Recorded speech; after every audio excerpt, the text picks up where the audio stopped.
public debate for the 4 commissioners, candidates for, you know what I mean, those guys.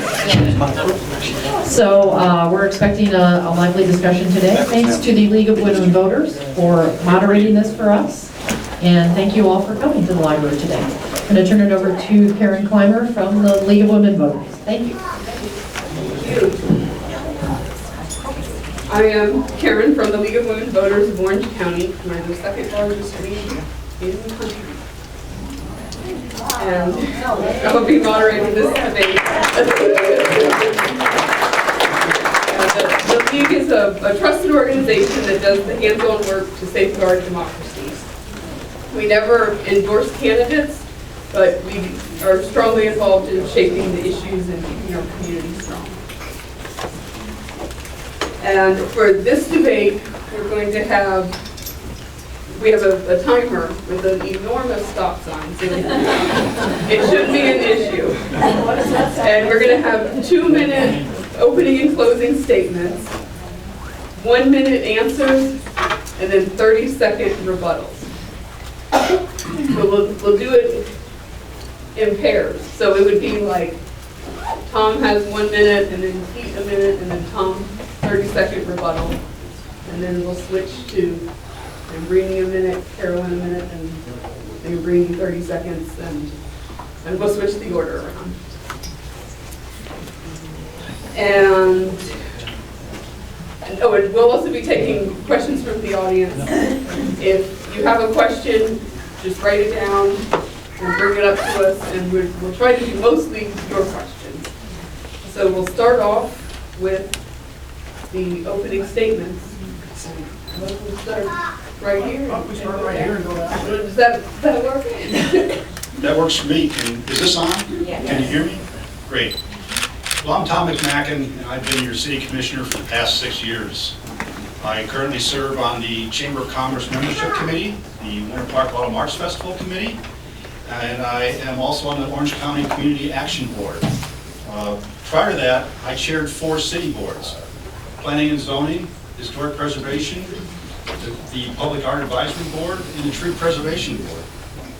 And in my spare time, I'm also a landscape architect with Little John Engineering. I'm not running for a 3rd term because these are pretty exciting times in our city, and I want to keep that good stuff going. We're currently involved in a citywide visioning process, and I hope everybody here has taken part in that. And if you haven't, there's plenty of opportunities coming forward to do that. Our comprehensive plan is coming up for review. And believe it or not, we have a potential new library on the ballot. I'm sure we'll have some questions about that. Building permits, occupancy rates, and home values are all-time highs. Our Keep Winter Park Beautiful and Sustainability Board, along with our pedestrian and bicycle board, are leading the city to a much more sustainable and pedestrian-friendly city. Rollins College and Florida Hospital continue to invest in their world-class educational and healthcare facilities. There's so many things going on that I'm proud of over the last 6 years, and I'd like to keep that going. And I thank you all for being here and looking forward to the questions. Hello, I'm Pete Weldon, running against Mr. McMacken for seat number 4. Thank you all for coming. I believe there's a better way to govern in Winter Park. Fran and I moved here in 1989, and both of our children were born at the Winter Park Memorial Hospital and raised here. My resume is detailed on votepeteweldon.com. In summary, I have an MBA from Duke. I worked for Johnson & Johnson for 14 years, the last several of which I was Vice President and Chief Financial Officer of a freestanding Johnson & Johnson operating company. I was then recruited to be the President and CEO of a venture capital-backed startup here in Winter Park, and that's what brought us here. When my relationship with that startup ended, we had a big decision to make because our first child had just been born. And that decision, and the reason that we're both so committed to Winter Park, is that we decided to forgo my corporate career and raise our family here.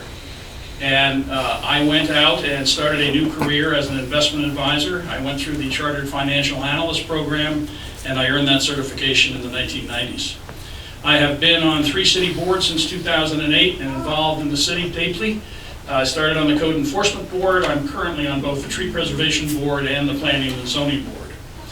Those who have read my blog, winterparkperspective.org, that I've been writing since 2008, I think know of my passion for Winter Park, my insistence on integrity, and for good governance. I'm an independent voice focused on protecting the character of Winter Park, your safety, and your interests. I have been endorsed by 4 former mayors of Winter Park exactly because I have demonstrated the commitment and the good judgment to represent you. Thanks for coming. I look forward to the questions today. Well, there's no rebuttal? I did Change the rules on us, come on now. Good afternoon. Thank you for coming. Thank you for hosting us, for being here. My name is Lambrini Macheski, and I'm the daughter of immigrants. I love being in a library. Actually, I spent a lot of time there as a kid because my parents came from Greece, and Greek was actually my first language. So I learned English, in a library a lot. And so thank you. This is a wonderful place to be. I'm the first person to actually graduate college from my family. I got a bachelor's in business with a degree in accounting. I believe in the mantra, leave things better than you found them. My parents taught me that. They came to America as a land of opportunity. And so that's ingrained really in everything that I do. I'm one of the owners of Cocina 214, which is just a few blocks away from here. We employ 60 people. We opened on a side street next to an alley. And we were told that we were a nothing business on a nothing street, but we're celebrating our 5-year anniversary this year. So I would beg to differ. We have amazing employees, again, 60 of them, and I'm proud to be part of this community. And that's really how I got involved in the city, is doing a streetscape on Welborn, on the street that the restaurant is at. We needed improvements, and I collaborated with business owners. And we contributed to get that streetscape done. So the street's now better because of it. We have 2 new businesses on our street that just celebrated their 1-year anniversary, which I'm very proud for them, The Grove and the Writer's Block Bookstore. I serve on several local boards, and I'm also a Girl Scout troop leader. I have a 9-year-old daughter. She's come to many of these with me. She's at school today, so she's not here, but it's about leading by example. And I look at her and I want her to have a better life than I had. My parents did that for me, and I want to do that for her and for all of Winter Park. I have 5 mayors that have endorsed me and are supporting me, and I'd love your support too. Thank you. I'm height challenged. Excuse me, I'm height challenged, so if you want me to stand up, I'll be happy to do that. But I have served as your commissioner now for the past 7 years, and I truly understand Winter Park. I understand Winter Park beyond Park Avenue.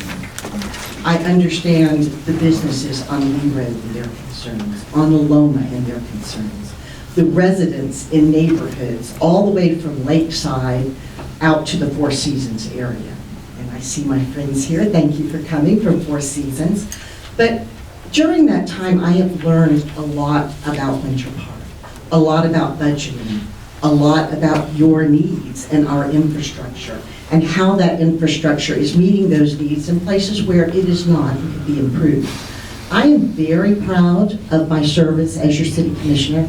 For the last 7 years, we have increased reserves.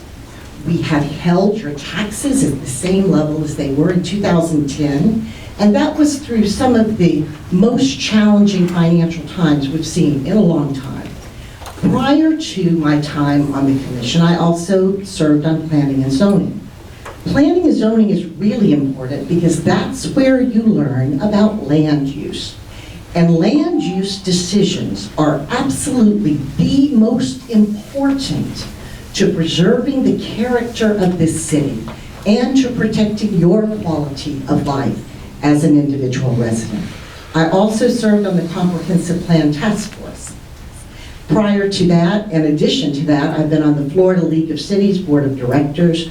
I received an award last year from them for my advocacy in Tallahassee.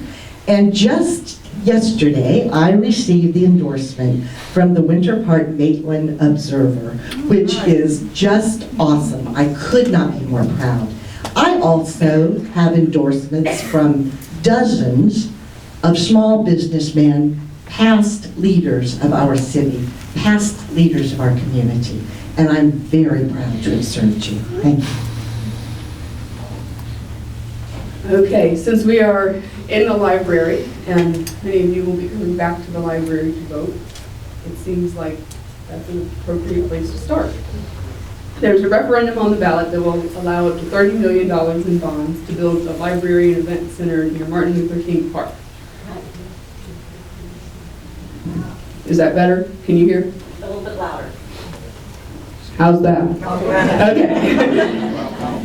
If you can't hear us. Yes, definitely. Now, this is the fourth and final public debate. And in the last 3 debates, I've heard all 4 of you say that it's important for the voters to have a chance to vote on the library. But that seems kind of vague to me. I think the voters deserve to know where you really stand on the library bond issue. So do you personally support or oppose the library referendum? How about if we start with you, Carolyn? Sure. I happen to be one of those people that have been a bit vague on this, and I'll tell you why. 50% of the people that are voting for me support the library. 50% don't. What I support is democracy. I support you deciding whether you want to move the library and build a new library, or whether you want to do something on the existing site. To me, the issue isn't the library. We must have a renovated library and deserve that. The issue is, what do we do with the land, this land? And I say we do not sell this land. So on the referendum, it doesn't talk about what's going to happen to the current site. So to me, that's not something that we can decide. It's not on the ballot, and the city hasn't decided that. And it's up to the city to do that. For the library, obviously, I think it's an incredible opportunity. I support the library. I go to the library. My daughter goes to the library. It's not just about books. It's about something in our community that becomes that third base. I think the chamber talks about that third base. You know, a community place where you can have learning, you can have interactions. You know, if you look at some of the things they're proposing, there's lots of opportunities for growth and elevating our community to a different level.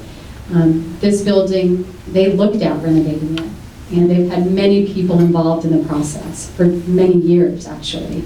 And they came back and had said that, you know, it would cost, I think, $13 million just to renovate this, and the space would still be too small. So I look at it as an opportunity, and you know, if you look at the Civic Center and the library, if both of those need renovations, if we do it together, it actually saves us money in the long run. I have a big stop sign. Sorry. It's okay. Yeah, it does come down. I am going to directly answer the question by not answering it. I think it's very important for every citizen to study both sides of the library. There are PACs that have been set up on both sides of the issue. There are videos out there. And I think it's real important that we make this a community decision. My role in the decision is, as your next commissioner, what happens if it is approved and what happens if it isn't approved. And if it is approved, I can tell you that I will apply my 40 years of high-level business experience to make sure that your dollars are spent wisely and that we receive the quality and the character and the substance of services that we all want in our new library and civic center combination. If it is not passed by the voters, I will be supporting the library advocates and finding other solutions to upgrading our library. You know, one of the things about being a commissioner is at the end of the discussion, you actually have to vote yes or no. And my vote for the library is yes. I've looked at the blogs, I've gone through, I've attended all the meetings that I could when the library expansion or the new library was being discussed. I believe it's going to be an incredible asset for our city. The technology leap, I always compare it to a rotary phone to our new cell phones. It's that kind of quantum leap to a new library. And the term library, I don't even know if that adequately applies to what this new facility is going to be. So I am in support of the new library, of the referendum, and I do hope that it passes. If any of you ever want to rebuttal, just give me the signal. Okay. And at the League of Women Voters, we consider forums like these to be one of the best ways for voters to learn about candidates. And at the second debate last week, it was sponsored by the Winter Park Voice and took place at the community center. And two of the candidates decided not to attend that debate. So why did you not attend the debate, and is that a disservice to the voters? So we'll start with Pete. First, I am attending, I think, a total of 6 or 7 debates throughout the process, 3 of them public and another 3 or 4 that are places like the Mayflower and Westminster, sorry, it skipped my mind. I did not attend because I was trying to set an example of transparency for the city.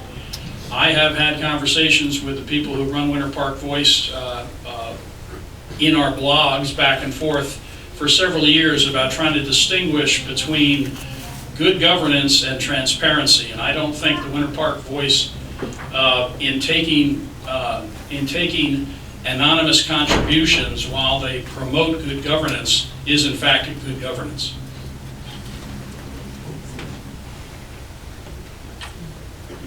Am I doing? Oh, well, sorry, didn't tell. Yeah. Well, you did attend. Oh, right, we're going to let everybody at least comment. Yes, and I was there, and I believe the League of Women Voters was there as well. And you know, I take that back to being a commissioner. You have to act on items in front of you, and you don't get your choice to see who comes up and speaks to you and what items come before you. It's part of that, to me, is part of the good governance part. We have a diverse city. Every debate we've been to is in one way or shape. This is a library debate. It has certain questions about the library. We went to Westminster. It had certain questions that they were concerned about. We went to the chamber. There were certain questions the business community is concerned about. Each one has its own interest. Sorry. That's a heavy sign. So, can we reset the clock? So no, I was there, took part of that, and I guess I believe actions speak louder than words. I have 30 seconds to rebut. Yes. Yes, I would encourage those concerned about this issue to go to my Facebook page, facebook.com/vote Pete Weldon, search for Winter Park Voice debate, and you'll find out all the details on my position on this issue. Thank you. My turn? Okay. It's confused with the order. You know, it was one of the most difficult decisions I had to make. And I also have a letter that's posted on my, actually on my website, lynbraney.com, that explains all the details as to why I decided not to go. I'm available to everyone who wants to talk, but there were several things that came up that showed the biasness of the voice, and I don't want to give energy to that. We're talking about transparency. We're talking about character. We're talking about being ethical, being honest. Those are important attributes, and I don't want to give energy to, oh, I got the sign, to anything other than that. Thank you. I was at the debate, and I can tell you that as a commissioner, I often have to do things that make me uncomfortable. Often, every day, I live outside my comfort zone. But as a leader, you must show up. You must show up and you must address the people who have come to talk to you. There was a packed house, I don't know, 50, 60, 100 people. There were a lot of people who came out to hear from the candidates. It was the only debate we held on the historic west side of this community. And it was moderated by the League of Women Voters. So we have managed to insult the West Side residents. We have managed to insult the League of Women Voters, to question the integrity of The Voice magazine, which has served this community amazingly well as insulted all of the people who came to hear. So I would say, as a commissioner, show up.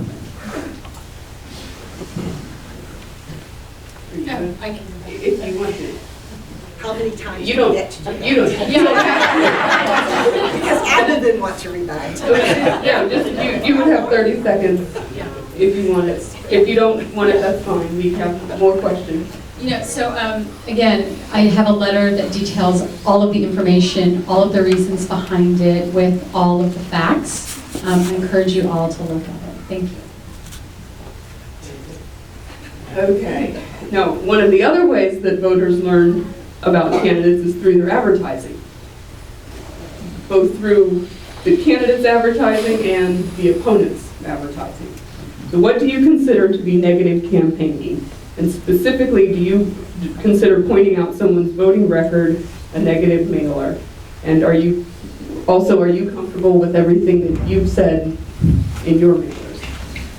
So we'll start with you, Carolyn. I am extremely comfortable that I have actually carried out a top-rate campaign. We have said nothing negative about my opponent, and we could have. But Winter Park is tired of dirty politics. My opponent changed her political affiliation and associated herself with a very high-profile consultant who is determined to have you question my character. And I would love to talk at length about the grossly distorted record that she has presented to you. And that saddens me because that's not Winter Park. I also can put those things on my website, I assume. She's going to show you a flyer that I raised my salary voted to raise my salary 500% 4 times. The truth of the matter is that a charter review committee recommended we be able to change the salary. Our residents voted 67% that we raise the salary. And the commission put in place a salary that was less Can you than wrap it up? the average salary in Central Florida. And I make $184. You'll get a 30 Yeah, seconds. you can rebuttal, you can rebuttal. You know, I'm about honesty, and you talk about transparency, and I am not printing anything that is not true. The record is negative, so therefore people think it's negative, and I'm sorry, but that's just, so it's not a distortion. So let's just, this one mailer, I cite all my sources, and the sources are the commission meetings, the meeting minutes. And you can get those, you can access those on citywinterpark.org. If you look up the commission, all that information's there, it's all fact. The reason I call this into question in particular is again about character. Why would someone ask for a raise when city employees, city staff was on a freeze for 3 years? Let's read. Just one. Just Okay. rebuttal and then we'll switch over.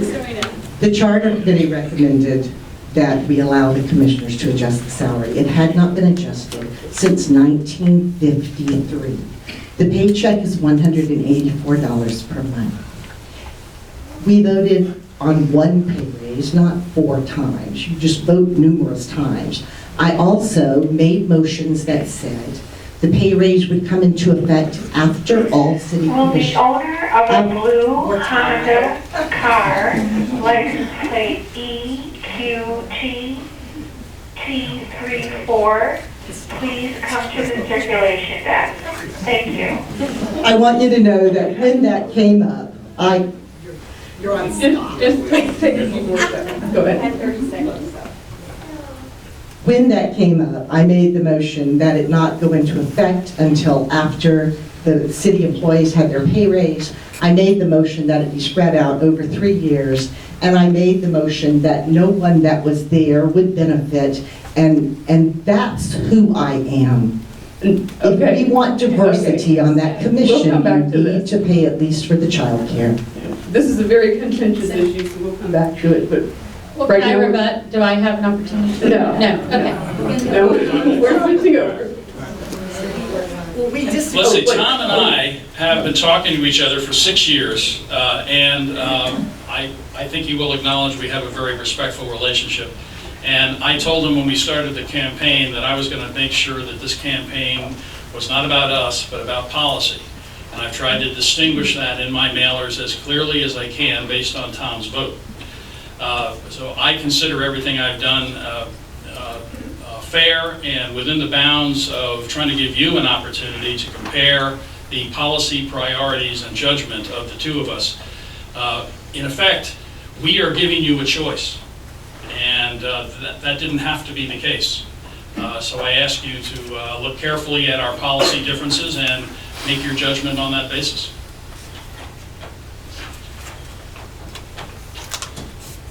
I stand very proudly on my 6 years of service in this community, and I've expressed that in the mailers that I've sent out.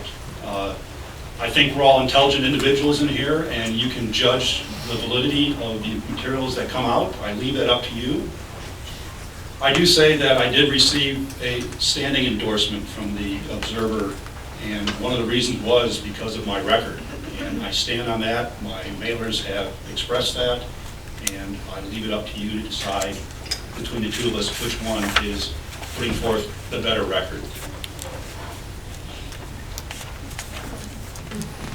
Okay. No rebuttal. Okay. This is, I can tell this is something that people are very passionate about. In 2010, Carolyn and Tom both voted for a budget that cut insurance benefits for employees. And then right after that, both voted to give themselves significant raises.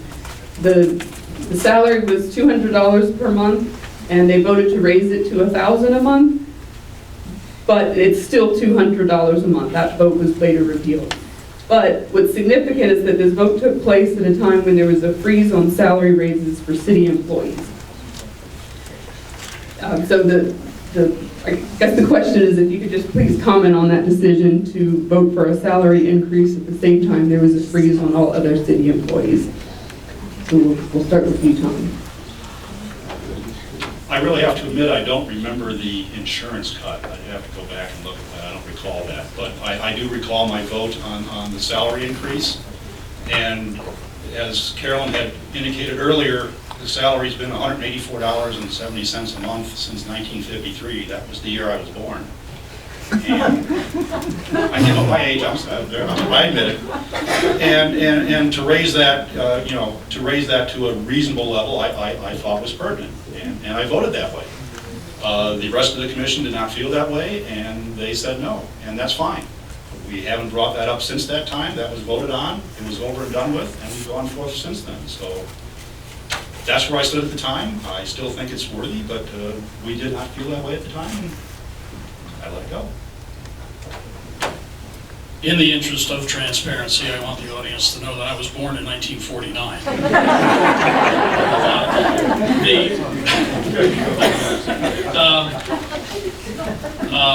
The issue is not the money, it's not the amount of money, it's the judgment that I disagree with. Don't agree. At the time that budget was being approved, here is a litany of the things that are in that budget. Eliminate longevity bonuses for all employees. Decrease city subsidy for health insurance. Cut city subsidy for dental insurance in half. Modify benefits to police and fire pensions to create additional savings of at least $270,000. Reduce general employee pension to 7% for all employees. Freeze 3 vacant positions in the police department. Reduce overtime of the fire department by $112,000. And the budget contains no merit increases for employees for the second straight year and no cost of living increases for the third year. In other words, your city commission voted to ask our employees to share the pain of the recession with you. And I thought, just as a matter of judgment, not as a matter of dollars, that the issue was, okay, don't give yourself a pay increase, please, but if you do, make sure it's after we relieve the burdens on our own employees.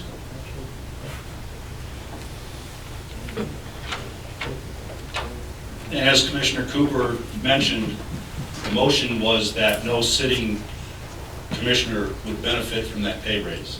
That is not true. That's not true. That's the motion. That's the motion that she made. She made that motion, You had the chance to read it. Okay, and I'll turn it over to them. I think it's fair if we start with you, Carolyn. I have to say, isn't it sad that we're going back 10 years when there is so much going on in Winter Park today?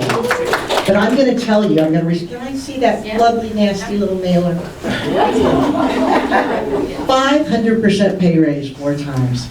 Gracious goodness, what a distortion of the facts. The Charter Committee recommended it. We looked at it. I appreciate the issue with the insurance coverage. Pete and I actually agree on many things about improving our pensions. He and I probably would be very much on the same page advocating for that. All of this discussion of things that were reduced doesn't take into effect the fact that this pay raise didn't take effect immediately. Even without my motions, it did not take effect immediately. But with my motions, it wouldn't apply to the people who were there. It would be phased in over 3 years, and it would come into place when the employees receive their raise. Now, I'm sorry that I didn't receive support for that, but the pay raise is critical if you want diversity on this board. It should not be a board of the privileged.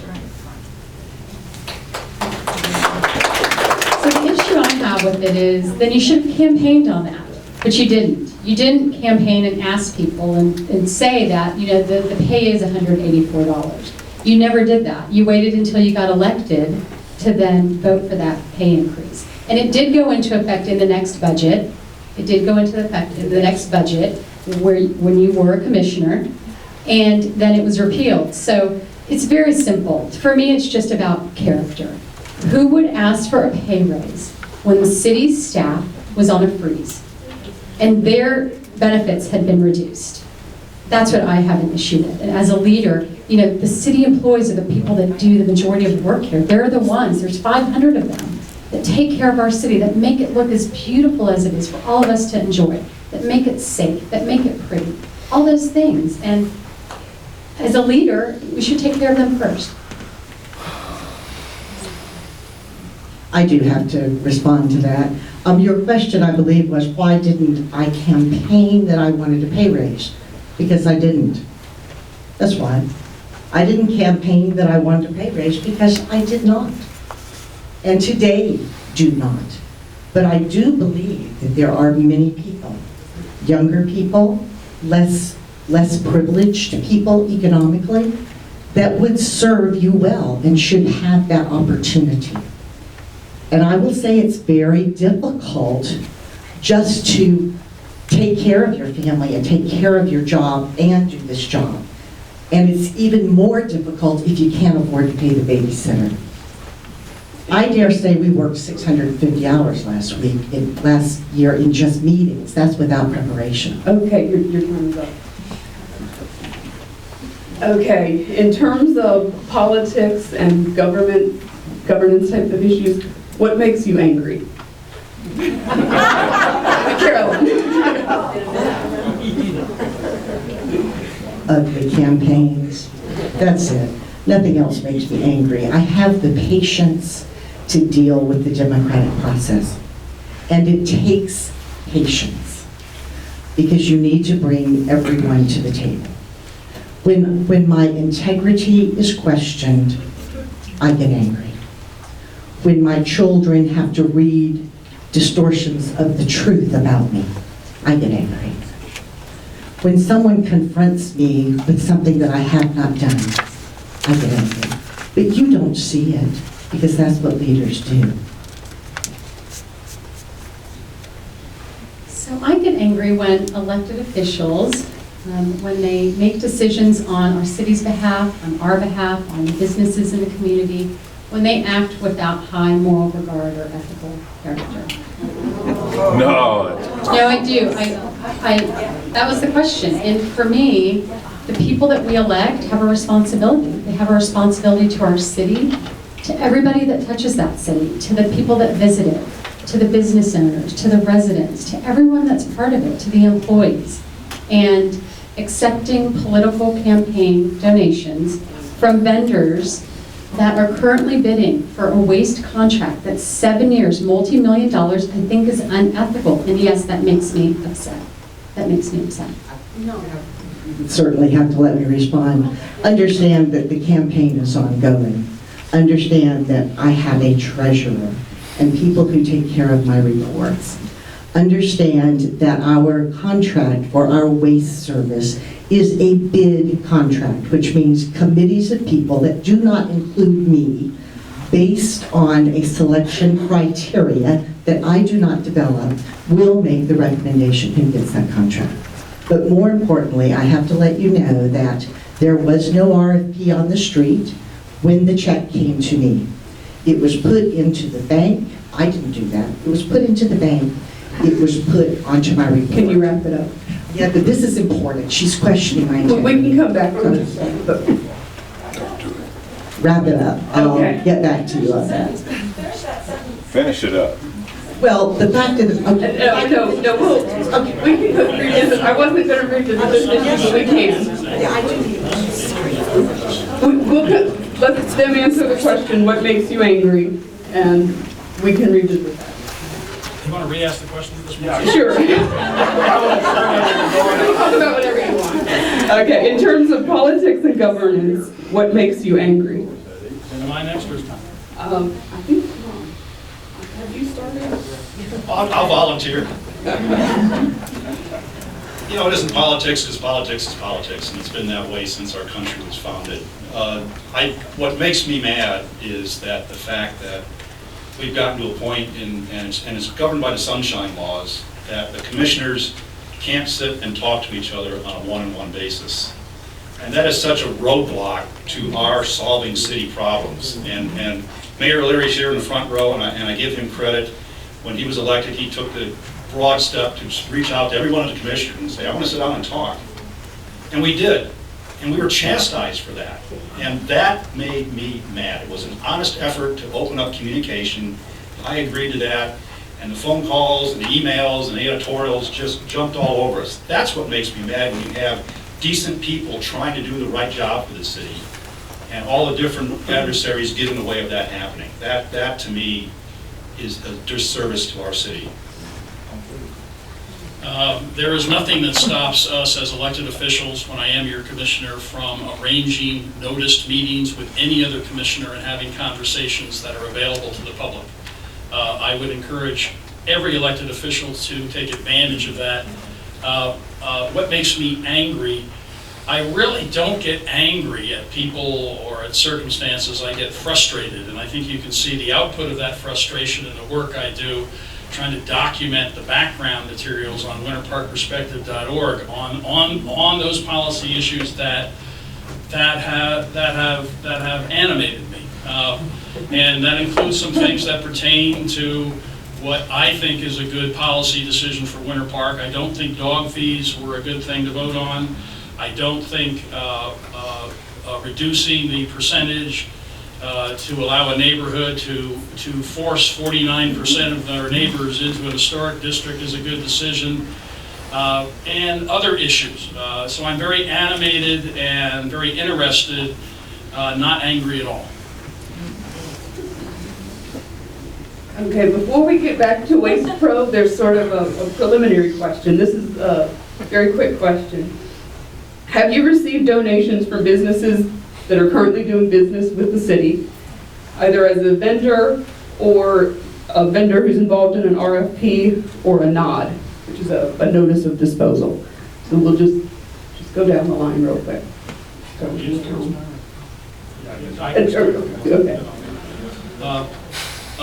I haven't checked every single one of my donations to see who is working with the city. I'm currently not a commissioner, so there's no direct conflict in that regard. But I want to note that every one of us has accepted money from people with financial interest in Winter Park. And I think we have to kind of all grow up a little bit in terms of accusing people of being less than forthcoming when they take money from people who are simply trying to promote a conversation about their interests. So I'm not too concerned about it, frankly. I'm unaware if I have taken anything from, I don't believe that I have. I've gone back through most of my financial records, and I share, you find us in agreement on this one. Again, I don't believe that I have on any occasion, and I agree with Pete in the context that people in Winter Park invest in campaigns, and that's part of the political process. Since I was the one whose integrity was questioned, I did go back and look at my campaign contributions and sent them to city staff, because the truth of the matter is, as a commissioner, you don't know every single company that's doing business with the city. So I've had the staff look at it and no one came back. What is important though is, because, and I hate to waste time talking about this, there's so much I want to tell you about Winter Park, but I'm going to respond. The Waste Pro check was mailed to me after the RFP was removed off of the ballot, off the table. That check was deposited into the bank by my treasurer. That's what you have to do immediately when you get a check. When I saw that report, I called the company, and they have since received my reimbursement and deposited it in their account. And yet, that has been used to discredit my character. Gracious goodness, I taught Sunday school class in this town for 12 years. I'm just telling you, my character is not in question.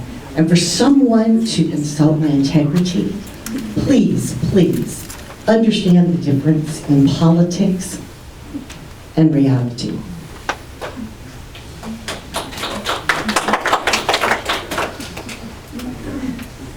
So, as a business owner, we have lots of vendors, and I was taught just in college, right out of college, I got hired by EDS, and one of the first things that they taught us was you never take money from a vendor.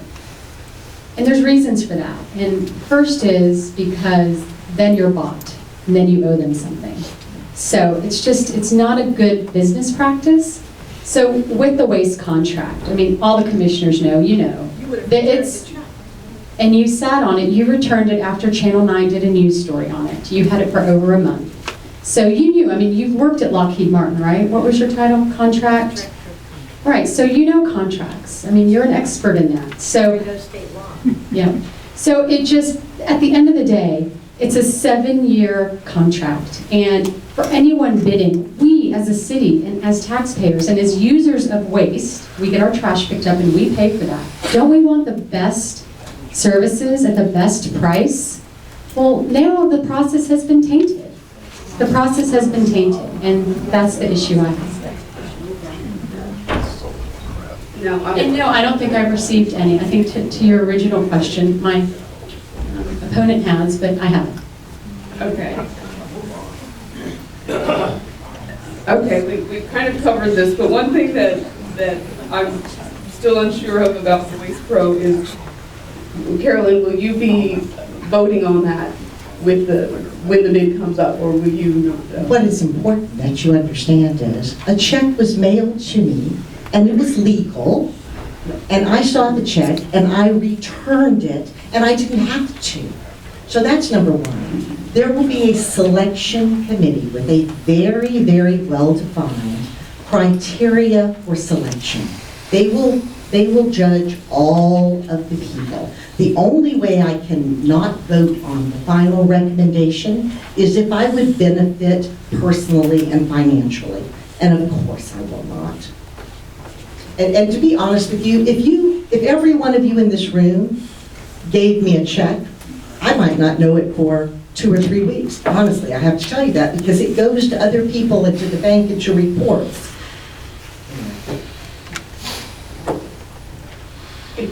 You're welcome to comment on it if Yeah, you but want to. the commission and the mayor do vote on that. They will vote. They will get a recommendation, but at the end of the day, they have a vote, and it's a 7-year, multi-million-dollar contract. So it's just bad judgment, in my opinion. What's it with the jet? What's your offer? Well, my offer is ethics reform. I don't think. Okay, do you want to comment on this, or you're good? Okay, we're going to go to some questions from the audience.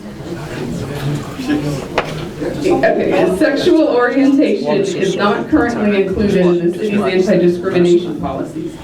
In keeping with many other cities in the state and county, how can this be changed so Winter Park is more inclusive? How about if we start with you, I Liv? didn't hear the first part of the question. Sexual orientation is currently not included in the city's anti-discrimination policy. In keeping with many other cities and states in the country, how can this be changed so Winter Park is more inclusive? We should be more inclusive. I mean, we're a community that we should love all of our people, regardless of, and we have a restaurant, and I mean, ours is up to date, so I think that's something that we just look into and change. It's 2016. I actually believe, and I have to look out to my communications guy out there, but doesn't the Winter Park policy already include recognition? I think it does. I've been told that it did. So forgive me, I have been told by the city manager. Okay, I have been told by the city, it does not. Is that what you're saying to me? Doesn't or doesn't? Okay.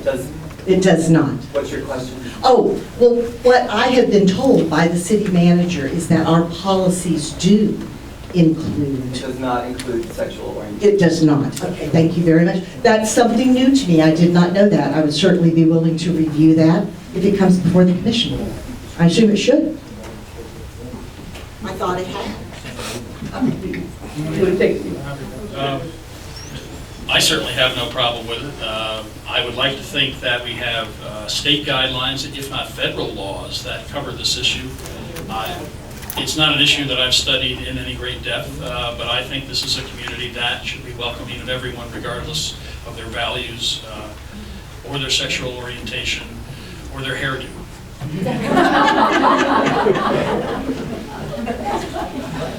Or the color of their hair. I think that's no, if that's an oversight, that's an easy one to take care of. That's merely a motion to the city commission based on recommendations from the city manager. And I certainly share that we as a city have always been inclusive, and if that's not formalized in a city vote, then we should do that as part of the commission.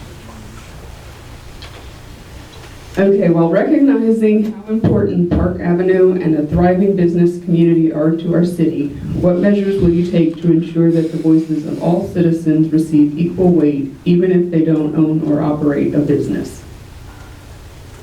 We'll start with you, Tom.